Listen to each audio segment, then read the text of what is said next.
So the debates are done now. I mean, how did you feel you did? Anything that you felt you wanted to get out more? Or do you think the people who listen to those know as much about you as they need to, or? Oh, I always want more, more chances to talk about things. I mean, I think we just started to talk about the reason why today I was joking, holding up a '84 jersey wasn't just to celebrate the Packers win. Well, that was pretty good, and I laugh as you're figuring out the number.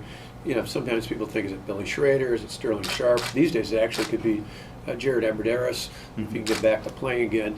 But it's Javon Walker, and I joke, the reason I have the jersey, my whole family does, is kind of like my brown bag lunch, I guess. The years ago when Javon Walker played for the Packers but went to the Broncos, after he left, my brother and I ran out to all the sporting stores and bought up his jerseys on sale. And they were $9.99. It got everybody in our family, my kids, my nieces, my parents all have Walker jerseys now. But the reason why I brought it up today is it's '84. And so last week here in Eau Claire, those numbers weren't out yet. They just came out the other day. But the reason why I highlighted '84 is there are 8,400 new private sector jobs were created last month.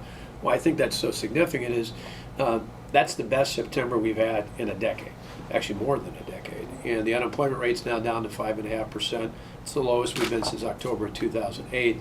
And I think if people look at that, they realize it's not, if you look year over year numbers in July and August, and now the numbers will come out tomorrow year over year, it's not just the monthly numbers, it's where is it from a year ago. July we ranked third in the Midwest. August we ranked fourth in the Midwest. I presume by tomorrow when the numbers come out we'll be somewhere in that top 3 or 4. Again, that's a far cry from what our opponent has said repeatedly, and even though PolitiFact and others have pointed out her rankings are wrong, she still repeats that over and over again. So I guess if there's anything else I could change about the debate is really have a drill down on what the numbers are. Because I think one of the panelists this last Friday asked about budget numbers, a similar question. He said, well, you've got these numbers, you've got these numbers, how do people know the difference? In our case, I say the most recent numbers, the numbers that show year over year, which I think are significant. I've been here before talking about how our first year and a half to 2 years, I think there's no question about it. We were not where we wanted to be at, in large part because of the protests and then the first wave of recalls and the second wave of recalls. But you look over this last year, there's a pretty dynamic change, and now we're one of the top 3 or 4 states in the Midwest.